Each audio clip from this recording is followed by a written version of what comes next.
సిటీలో ambulance driver నిత్యం ప్రజల ప్రాణాలను కాపాడేందుకు పరితపిస్తుంటాడు. ఇప్పటికే ఎన్నో వందల మంది ప్రాణాలను కాపాడాడు. ఎప్పుడు ఎవరికి ఆపద వచ్చినా నేనున్నా అంటూ రాత్రైనా పగలైనా ముందుండేవాడు. అయితే అర్ధరాత్రి ఆపదలో ఉన్న వారిని కాపాడేందుకు వెళ్లిన అతడు అర్ధాంతరంగా అసువులు బాసాడు. ఎవరో చేసిన తప్పుకు తన నిండు ప్రాణం బలైంది. నిత్యం రోడ్డుపైనే ఉండే అతన్ని రోడ్డే బలి తీసుకుంది. ఏం జరిగిందో ఇప్పుడు తెలుసుకుందాం. హైదరాబాద్కు చెందిన సునీత అనే మహిళ బంధువుల ఇంట్లో ఫంక్షన్ కోసం వారం రోజుల కిందట నెల్లూరు వెళ్ళింది.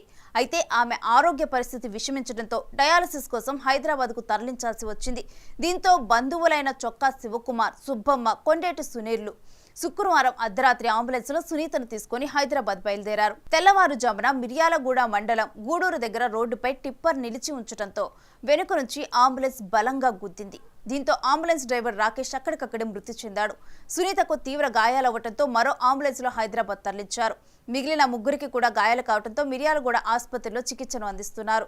సునీత ప్రాణాలు కాపాడేందుకు వేగంగా అంబులెన్స్ నడిపిన రాకేష్ తన ప్రాణాలు తీసుకున్నాడు. ఈ ఘటనతో స్థానికంగా తీవ్ర విషాదం నెలకొంది. ఏది ఏమైనా ప్రాణాలు కాపాడే అంబులెన్సే ప్రాణాలు తీసింది. For more videos like this, subscribe Big TV channel.